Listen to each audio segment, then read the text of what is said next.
So let's just jump right into it. So this podcast is about human potential, and you work within psychology, and you have written books, and you do social media with Instagram.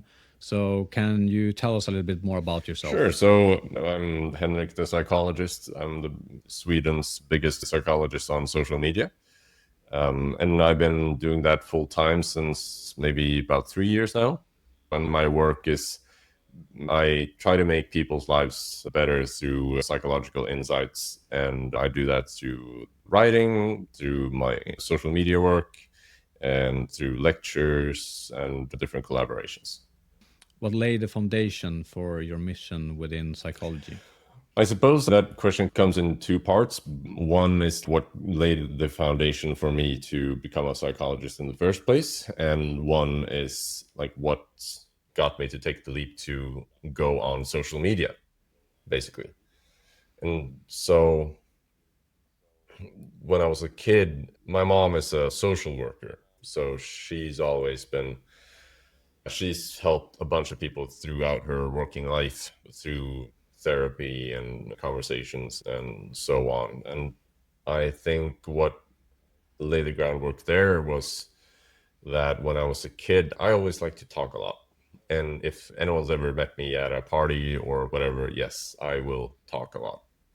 I listen to other people as well, don't get me wrong, but that was especially as a kid. I like to tell my mom about my day.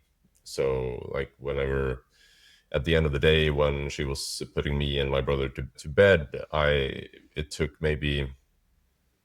it always took 30 minutes, an hour or something for me to fall asleep because I always wanted to tell her about every single detail of my day. And she was always patient with me. She always listened, even if it was the most inane details, even if I was just dragging it out because I wanted to talk to her. She was always listening, always paying attention to what I had to say. And I think that I think that on some sort of subconscious, unconscious level probably got helped me understand the importance of just being listened to as a human being. And that is something that stays with me today, just the what a profound effect it can have on a person to just sit there and listen to what that person has to say. Tell me more about that, the importance of listening within psychology and trying to understand other people's perspective. I think everyone has a right or has a need to be heard in different ways. Uh, just having someone else sitting there on the opposite side and taking in what you have to say and taking in what your ideas are, that changes a person. It goes from your thoughts being your own to being something out there and something that you can relate to. It helps you make sense of your thoughts. I don't know how many times I've had a thought and I've told someone about it, and just as I'm telling that person about it, I can like catch myself and see, oh wait, hey, this thought, it's actually the other way around. I'm gonna have to rethink that. But also just having someone there to validate and your ideas, and you feel less alone with yourself, and you feel connected with someone else, which is a huge part of psychology. Just feeling connected with other people is an amazing thing and one of our basic psychological needs, pretty much. And one of your niche that you have focused on is within high performers and inner pressure and so on. Can you tell me a little bit more about how you work with high performers? So when I work with high performers, I usually work in one-on-one situations because usually their needs are a bit it works best for people to work in one-on-one situations. It's what we usually do is we try to figure out, okay, what is pressure for you, what kind of becomes that harmful pressure. We try to distinguish between what's harmful and what's not harmful. Some Some amount of pressure can be helpful, can get you to perform in ways that you haven't imagined before. But there is a point where pressure becomes harmful, where you see it more as a threat than a challenge. So we dive into that and we try to see in what ways we can alleviate that, and see where, if we can also kind of change the way you think about pressure and also think about failure. Because usually the harmful pressure comes from seeing failure as failure, so to speak, as something bad, when in reality, failure it's the best thing of all. It's where you learn, it's where you find out what doesn't work for you, and it guides you to something better. Can you tell me more about that? So failure is something that is actually good. If you were to go about succeeding your way through life, how would you even know that the choices you have made are the right ones for you? If you would succeed everywhere, you have to have, it's with everything in life, you have to have both parts. As the painter Bob Ross said once, you got to have a little darkness to know when the light comes around.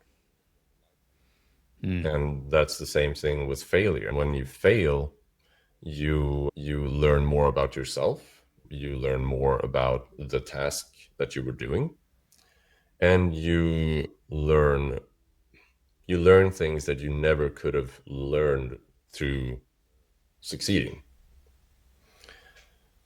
If you would succeed, when you succeed, you don't learn how you work in tough times, you don't learn how to work through stress, you don't learn how to work through seeing through the image that you have of yourself, in a way. And that's what failure does. You learn that you can see yourself in different ways and still go on through life. So what is it with inner pressure that you can help with? Is this something that you have written about as well in your book? Not specifically. I think what I write about there is what we in Sweden call prestationsångest, or performance anxiety, which is in Sweden a bit more a general term. I think if you talk about performance anxiety, you feel like, yeah, for example, like with public speaking, that you feel anxiety before performing on a stage or something. Here we talk about it in a more general sense, that where it's like when you feel anxiety or stress related to work, to high performing tasks, or similar things. So I do write a little bit about that in my latest book. And is there any tool or habit that you would recommend when it comes to inner pressure? I would say the best thing for most people, especially for high performers, is to fail on purpose. Because many of these high performers are so accustomed to not failing, because they have learned, they've learned exactly how to succeed at every point. And when they don't succeed, when they inadvertently fail, they always feel like a failure. This is the worst that has ever happened to them. And that spurs them on even more to putting down even more hours into their work, to doing even more to ensure that they don't fail. So for many people, it hasn't become, it isn't the joy of succeeding, it's more the fear of failing. And in order to move towards the joy of succeeding, you have to make sure that you have to face your fear of failure. And the best way to do that is to fail. And I guess a lot of people would have that feeling that I would die if that happened. and you would, of course, survive that experience, and you would move on, and you can build Yeah. from that. The Yeah. important thing is, once again, what can you learn from it? Just just failing and then just not thinking about it again and pushing that experience away, that won't do you any good. You have to Yeah. afterwards, and that's why it's important to fail on purpose, because then you can make a plan for it. I say it is that for me, the fear is to mess up my voice while on stage. And I can make a plan for it. Okay, so I will, when I walk up on stage, when I do my intro and say, hello, my name is Henrik Wiman, I will mess up my voice while saying my name. And then I can answer the question, what do I think will happen? What does my fear tell me what will happen? And my fear might tell me that everyone will laugh, or it may tell me that it will be a deadly, super awkward silence. And or maybe it will tell me that I will mess up the remainder of my lecture and I will perform very badly, and they won't like that, and they will say, we won't pay you for this. You never know. Whatever it is that you fear, you write that down. Then you go up and you do it. And then afterwards you answer two questions: how did it go, and what did you learn? And that's it. But then you need to meditate on this experience and what you learn, and go forward with that as Yeah, well. a failure is only as good as what you learn from it. And when we fail inadvertently or by mistake, we have a tendency to push those experiences away. Because, of course, I mean, any painful memory that we have, we don't like thinking about. By doing it on purpose, you can go around that and just purposefully learning from failure. And is it possible that you don't know about your fears, that you go around and have fears holding you back, and you don't really know that you're being held back by your fears? I think most people have some sense of what they're afraid of, but some people are better at just not articulating that or not talking about it. So I think if you feel that if you have no fears, then maybe try to have a conversation with someone you trust. Maybe even if it's difficult to have a conversation with a friend about it, then maybe try to have a conversation with a therapist where you can be brutally honest about everything and try to figure out there what is it that you fear and how and is it holding you back in any way. Yeah. Is there any other things that you see within high performers that is holding them back, or could be potentially very dangerous, or maybe not dangerous, but harmful in the long term of their lives? I think when people feel that the only way that they can perform on a high level is by putting pressure on themselves, that that can be a dangerous notion, because you can, what we've seen usually, the high performers who perform the best usually don't have that kind of suffocating pressure. It's usually more fluid in a way. So if you can find a way to relieve yourself of that inner pressure, if you can feel that you can give yourself more space to be who you are and your fears and such, then I think you will usually find that leaves you even more space to perform on a high level. And is there any other type of activities that could help you within this environment of high performers, like meditation or physical activities? It's basically just trying to find what works for you and what you do that you do for the joy of succeeding, so to speak, not from the fear of failure. Do you do the cold plunges because you enjoy them, or and you actually feel reinvigorated afterwards, or do you do them because you're afraid of what will happen if you don't? Mm. Play around a bit and try to see it more as path of discovery to yourself. Do I enjoy meditating? What kind of physical activity do I enjoy in a way? And what works for me? Do I enjoy joining the 5 a.m. club? Or does something else fit me better? Because there isn't Yeah. really one way to be a high performer. There are multiple ways.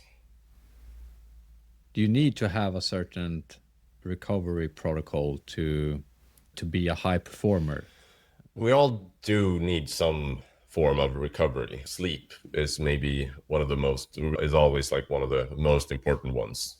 We all need sleep because the brain does needs to have that deep sleep to clear all the debris out. So sleep is definitely it is one of the things. And but then once again, it depends on your needs. There are, of course, physical activity is something that almost everyone benefits from, and it's just a way to find what kind of physical activity that you enjoy. Some people just Mm. super enjoy running a lot. Some people run far, some people run fast. Others like to lift weights or lift or do pull-ups, or they like to play sports, or whichever. Find what works for you. And then it's basically then after that, it's what you find works. Some people, meditation is of course something that many people benefit from and many people enjoy as well. I think one big part of it is that nowadays there's an overstimulation of our minds with information through our phones every day and those things, that it can be a very positive experience to just purposefully sit down with just your breathing for a few minutes every day. Do you know if there's any scientific proof of any of these type of trainings that are more beneficial when it comes to recovery or when it comes to high pressure and to high performing? Is it more towards running or lifting weights? In general, I think in general, you need to have good cardiovascular health. That usually helps. If your heart can pump your blood more efficiently through your body, that tends to help a bit better than just having big muscles. But when you work out, if you do lift weights, you also get some form of cardio as well. And the most important part of physical activity isn't that you, because this is where we get into the whole, like the tweaking of it all. Mm. So, with regards to physical activity, the important part isn't exactly how much, if you focus on running because that is better, or you focus on strength training because that is better. Uh, the important part is that you do it on a regular basis and that you find a way that you enjoy. Because if you enjoy it, then that increases the likelihood of you doing it in the future. And then that itself increases the likelihood of you longer, healthier life. Is there any habits or things that you have done in your life that have been very effective when it comes to your performance? I think what I do to keep my performance high is, of course, well, first, I try to not think of it as I need to do this to be a high performer. I to think of it, I need to do this, or I do this to take care of myself, because that also helps me ease the pressure. If I think that I'm exercising so that I can perform the very best at work, then that kind of puts, for me at least, it puts a harmful pressure, which makes it not less fun to go work out. But if I try to see it more that I enjoy the workout, then that helps me continue working out and also then perform at a better level. So for me, like that kind of perspective or mindset shift of seeing it more, I do this to take care of myself. And what I do is I try to get sleep. I try to work out on a regular basis. I do take some daily vitamins, and hang out with friends to gotta get that human connection, because it grounds you and reminds you that there's something more important than what's going on inside your mind. So can you tell us a little bit more about your books and what we can expect ahead? Yeah, sure. So I have one book which I think it's almost 2 years old now. But yeah, and it's the book that I always wanted to write, where I, in my own words, explain how the human mind works and how you can, in a simple way, feel better, regardless if you have issues with stress or anxiety, or you feel down, or if it's in your relationships, or if you have trouble with your thoughts or your emotions. And now me and a friend, Charlie Eriksson, we're writing a new book, I'm really proud about this one. It'll soon be out, and you can find more information about it on my Instagram page, of course. I've been told by my PR agent to not say too much about it just yet, but what I can say is that this is a book which will help you understand how you can build strong individuals and successful teams. Can you mention when the release date is? It'll be released it'll be released at the end of November, but before that you can pre-book it. And if you pre-book it, we'll also get a few perks, some extra perks.